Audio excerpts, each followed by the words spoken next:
I'm Anastasia, and welcome to Learning Curves. Today, I'd like to talk about some things that seem really harsh and maybe scary, but that I think really make us better people in the long run, and that I think are important. And those two things are honesty and consequences. As a kid, I used to lie a lot. I think most kids do. And I feel like I used to be a good liar, but I've stopped lying, and now I'm terrible at it, which is fine because I don't want it in my life. I don't think we need it. I really do think honesty is the best policy. And in practicing honesty, I have learned some ways to help hold on to that, even in difficult conversations when it feels like being dishonest might be an easier way out. I don't think it is. And so I want to talk about some of those things I've learned that help make hard conversations a little easier, and about honesty and consequences and why I think they're both important. So for honesty, communication's hard enough as it is. You know, it's very tricky. If you get married, you will be painfully aware of how challenging communication can be. I can't tell you how many times I would yell at my husband during our first year of marriage. There is the sender, there's the message, and there's the receiver. And a mistake can happen at any part of that, or a misunderstanding can happen at any part. There are enough challenges with communication and with the truth that manipulating that by lying or being dishonest, I think it just muddies the waters. I don't think it's helpful, and I think it makes it all a whole lot harder. And so I try not to lie. I think I get pretty close. I did lie to someone recently. I was working somewhere and some squirrels got in and they were trapped somewhere, and the guy who came to get the squirrels, he was about to go in and grab them, and I was filming him, and he was like, "Don't film me," and he was really angry, and I was like, "I'm not." Which I was, but I just instinctively said I'm not. I told him I was just taking a picture. Clearly that still haunts me, and that was like 8 months ago. But I don't lie very often, and it doesn't sit well. It doesn't feel good. It feels like a mess I made. You know, it feels like communication clutter, I guess. So I want to talk about consequences. This is something I've been thinking a lot about recently, and I don't mean punishments. I feel like when we talk about consequences, a lot of times they sound like punishments. And I don't mean punishments. I mean consequences to mean effects.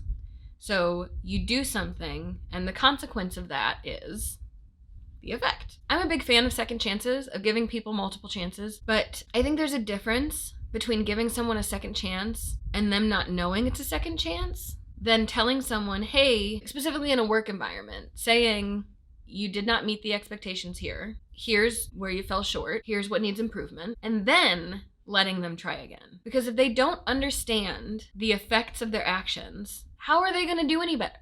You know, even if it's something that seems really obvious, even if it's something that, you know, a kid or a teenager or whatever, you know, somebody's doing that, it's like, how do you not see this as a bad idea? You know? But again, that goes back to the honesty piece, is that I feel like things are murky enough. We can't assume that people understand things. I think it's important to be clear and honest with people. That does not mean you remove tact. That does not mean you have to be blunt and mean. You can be honest without being brutally honest. I think those are very different things. I do not enjoy brutal honesty. I do not enjoy it. And my husband gets yelled at for it all the time. I think I've seen a lot of times where someone, and it happens a lot with people who are privileged, people will fall short of expectations and will not have to face the appropriate consequences of falling short of that. Such as someone maybe not performing academically. Let's use that example. I was a terrible student. I was a really bad student. I test really well. I have a decent amount of intelligence, above average intelligence. But I was a terrible student. And because I am privileged, I didn't get held back. But what became clear later in life is that a big part of the reason why I did so poorly in school was because I am clinically extroverted. I'm going to do another video on introversion and extroversion. I'm very excited about that. But with school, you sit there, not interacting with people, listening to the teacher talk at you, and then you go home and you sit in your room and you quietly read and write an arithmetic. Where's the social interaction? Where's the extroversion itch getting scratched? Great for introverts, terrible for extroverts. And so I really, really didn't do well in school. And I wonder if I would have had to have the consequences of not doing well in school. Because I wasn't turning in assignments. I wasn't studying for tests. I was doing no homework. It's a miracle I graduated from high school and college. Both miracles. But I was still in a lot of honors classes. I was still in honors math. I was in honors French. And I probably shouldn't have been. And I wonder if I wouldn't have been for at least a semester, if something would have happened to make me see, oh, there are consequences.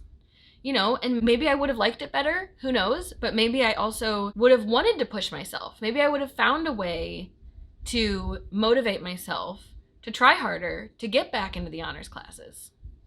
Especially with math, because I really liked math. I was in math club. But, you know, I think sometimes there are reasons that there are consequences. You know, if someone's bad at their job, maybe they should get demoted. I'm not saying they should get fired, but if somebody's just struggling with their position, maybe their skills lie elsewhere. You know, I heard someone say that we all get promoted one job past what we're good at, you know? Like you succeed in a position, you get promoted. You succeed in a position, you get promoted. You succeed in a position, you get promoted. You're bad at that position, you stay there.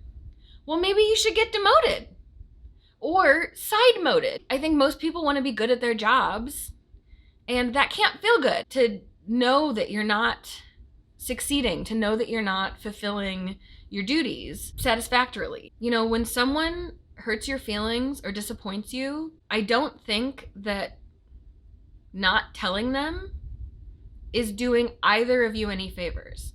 We'll get to the how to tell them. That's a different thing. But I think it's helpful for them to know if they care about your feelings and if you care about that relationship, why wouldn't you want it to improve, you know? And so I think we all think we're being nice and helpful by not confronting people about things. We'll talk about that word too. By not telling people when they've disappointed us or when they've hurt us. You know, I think we think it's nice to not tell them those things. I think we think it's mean to tell them those things. And I don't think so. I think it might be painful. It might be uncomfortable for both of you, but I think it's important. You know, it's a strength test for the relationship. And I think it's how we grow closer to each other. You know, I'm a big fan of therapy. We'll talk about that in another video. I do see a therapist, and she was talking about how it's only when both people are vulnerable that connection can happen. If either of them has their guards up, you can't get in. And I think we need to spend more time in that vulnerable space. And I think it is uncomfortable, and I think sometimes it can be painful. But I think it's important for that connection. So now I want to talk about how to have those hard conversations. So this is something that I have spent a lot of time and energy working on. Yeah, I don't know when I started doing that. Honestly, I think it was when I became client facing and I had to figure out how to deliver bad news in a positive way to clients, that I started understanding how you can, I don't want to say manipulate because that sounds dishonest, but how you can maneuver words, how you can use language to shift a perspective on something. So you can tell a client, this thing's messed up and it's going to be late. But instead of saying that, you can say, we ran into some challenges. Look at all these things we're doing to fix it. And here's the soonest we're gonna stay up all night. We're gonna get this to you. Here's the soonest date.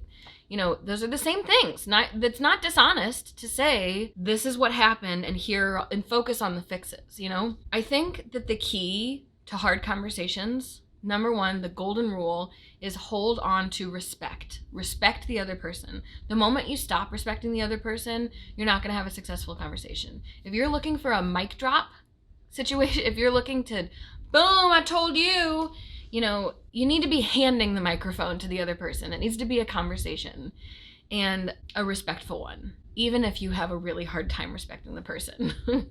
If you want to have a fruitful relationship, you need to hang on to respect. If you want to keep them de-escalated, if you want to keep them vulnerable or open, you need to stay respectful. Because that's the key. The key is keeping both of you from getting defensive, keeping both of you in a vulnerable or open place so that both of you can share and receive. Something I did a lot early on, and this doesn't work every time, but something I did early on that I found successful is, especially with friends who were like-minded to me, I would think, how would I be able to hear this? If someone said something that hurt my feelings, I would think, in what way could someone tell me this that wouldn't be triggering for me, that wouldn't make me feel defensive, that would help me hear them? Now, that doesn't work when the person is not like you. My husband and I are polar opposites, and he prefers getting punched in the face with news. And so that's how he communicates with me, and it does not go well because I need a soft pillow of, information, and that's how I prefer to communicate. And sometimes I will give him that soft pillow, and he'll be like, wait, what happened? He won't get it because he's not getting punched in the face with it. Not that he's not intelligent, he's incredibly intelligent, but it's just a different way of communicating. But yeah, I would think about, how could I hear this? And a lot of times you have to see how they would behave that way. Because if you think that they're behaving in a malicious way, if you think their intention is to be hurtful, then one, it's going to be really hard to respect them. But I guess that's the only one in that list. But if you can look at it as their pain talking, hurt people. And there are times that people maybe behave maliciously that's not about you. They might behave maliciously towards you, but a lot of times it's not about you. It's about their own feelings of insecurity or defensiveness, because I can't tell you how many arguments I've seen happen and experienced happen. This is something I've said a lot to my husband too, where I'll be like, person A says something that hurts person B. Person A didn't mean to hurt person B, but they did. And person B then is like, yeah, well, I'm going to say this to you. So they purposefully say something hurtful to person A. And then person A is like, where is this coming from? I didn't do anything. And then they say something hurtful to person B. And it's just this angry back and forth. And it's all because of something that person A innocently did that triggered person B. And again, when communication is that murky, I really feel like adding dishonesty into it is not doing anyone any favors. It's hard enough. Let's just tell the truth. So, when someone did something that hurt you or disappointed you, thinking about why might they have done that is sometimes helpful. And I think if you communicate from a place of respect and vulnerability and openness, think about what it is that you want out of the conversation. What do you want the relationship to look like? If you want the relationship to stay healthy, if you care about this person, remind yourself a lot about that as you're going into this conversation. And I encourage you not to think about it as confrontation. I think the word confrontation sounds very adversarial, and it sounds like two people against each other, instead of a conversation where two people are working together to have understanding and to repair something painful, to find a way forward. And I think if you go into it hoping to come out better together and stay respectful and stay vulnerable, all of these things are hard, by the way. But if you can do that, I really think that you can navigate these conversations more successfully more often. You can't control the other person. You don't know what's going to trigger the other person. But I've said often, any two honest, well-meaning, mature people can get through anything. I think as long as you're working with someone who doesn't have endless numbers of triggers, somebody who can stay somewhat vulnerable with you, then I think you can figure it out. I think we can figure it out, at least more times than not. I think we can get through these hard conversations and come out better on the other side. So those are some tricks that I use to navigate challenging conversations.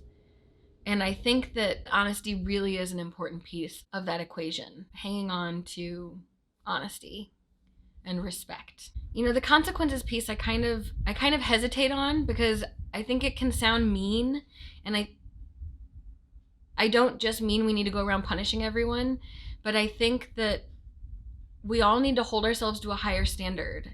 And I think we can have compassion and consequences. I don't think that having someone face the effects of their actions is uncompassionate. I think in some ways it's saying, okay, your actions are telling me this is what you need. The consequences are consequences for a reason. The effects are effects for a reason. I might take it back. I don't know. I might end up retracting that. But I think honesty and consequences are both incredibly important. So that's all for this one. Thank you so much for watching. And I hope you don't think I'm a big mean pants now. Not wearing any pants. So Was that mean? Is that mean? Let me know in the comments what you think about the consequences part. I want to know your thoughts on that. If you like this video, please like this video and please subscribe. Thank you so much for watching. Bye.